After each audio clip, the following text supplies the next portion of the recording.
So there's a lot of mystery about the upcoming FISKER Ocean, as we already know, and there's two reasons why. Number one, the vehicle is being developed, marketed, tested, and displayed all at the same time. This makes some stuff impossible to know until FISKER's got it all nailed down. Number two, all this mystery is a great strategy for a startup. It will generate all kinds of reach as people search to find the answers that they're looking for. And we, the FISKER community, have made a lot of noise about what we don't know, what we want to know, and why it isn't being shared. And I'm going to go over it. I'll let you know about what is known about the ocean, what is unknown about the ocean, some things that are most likely, and what, frankly, doesn't matter. Let's jump in. This big list is basically all over the web regarding FISKER. The community has put its heads together and come up with kind of a master list of what there is and what there isn't, as far as specs that aren't mentioned specifically on FISKER's website. And it has some great insights. But before we dive deep into the pool, you may not have all day. So here's the TLDR. With regards to charging, it's going to have about 330 miles of range on all the trims except the Sport, which will have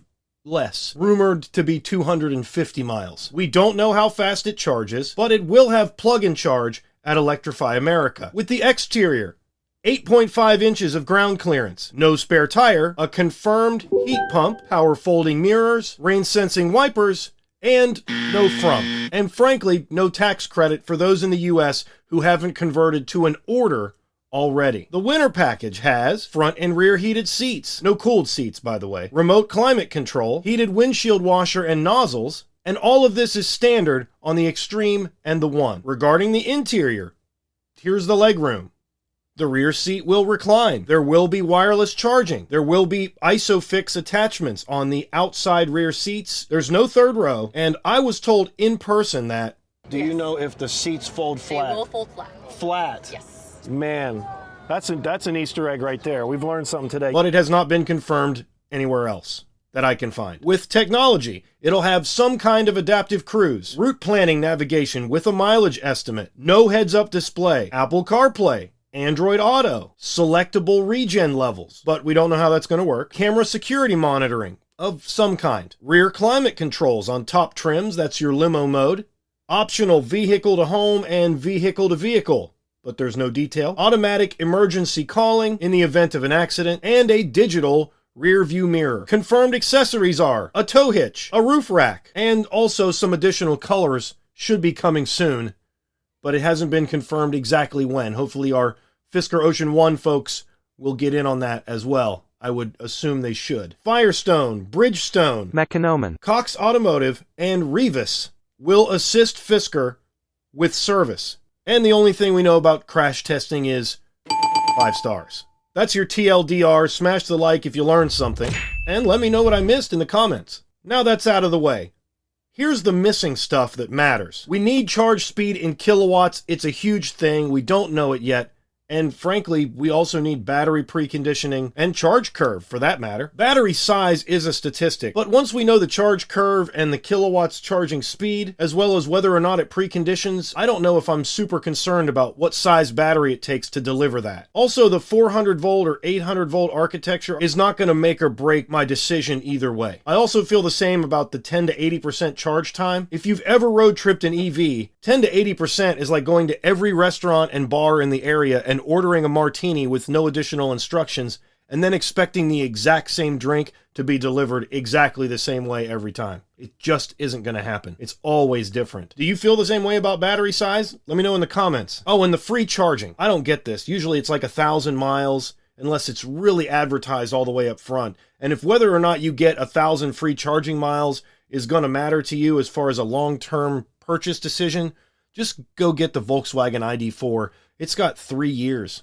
from Electrify America, and be done with it. I'm hoping for adjustable liftgate height because it's on almost every modern vehicle. And FYI, if you're going to buy a new car anytime soon, don't open the liftgate once you get in the garage. Make sure you open it beforehand and preset it and let me know in the comments if you have a story about that so I don't feel alone. The driving camera setup is very important, as well as the assistance levels and what trims get what. Are we going to get a Tesla deal where it's autopilot is standard on everything, which is really all you need, and then there's extra tiers of extra stuff you can get, the full self-driving or the enhanced autopilot? Or will it be a Ford or Chevy situation where you have to play trim roulette to get exactly what you want and you just end up getting everything anyway? I'm hoping for the former. And here's a big one. How about the deposit to finalize your order? Are we going to have to drop $5,000 like those who ordered the One?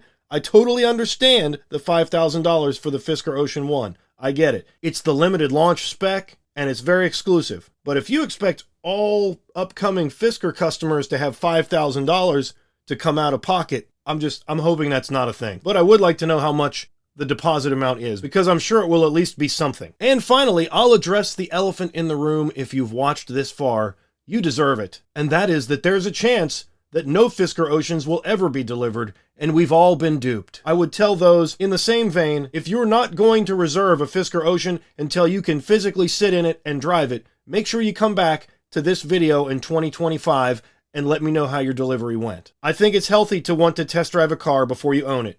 It's just that you shouldn't go with a startup company that's never delivered a car before on a brand new platform that's most likely for you being made on the other side of the world and doesn't have any dealerships yet. Just a thought. That's our daily dose of sarcasm for the day. Also, if you're one of the fortunate who is going to get a Fisker Ocean One, let me congratulate you again, because I think you're going to be super pleasantly surprised about this vehicle, and I can say that now that I've seen it in person. But if you'd like to share your experience, I would be more than happy to help you with that. Email me at adamsevreviews@yahoo.com. Let's connect and share your experience with the world if you'd like. And if I've helped you make a decision on whether or not to buy an Ocean, either in this video or some video in the past, hit the like button. It helps support the channel. I really appreciate it. And as always, let me know what I missed down below. Subscribe for more. We're riding the Ocean all the way from specs and rumors to the driveway on delivery day. Thank you so much for watching. We'll catch you on the next one. Hey! Smash the like button! Thank you.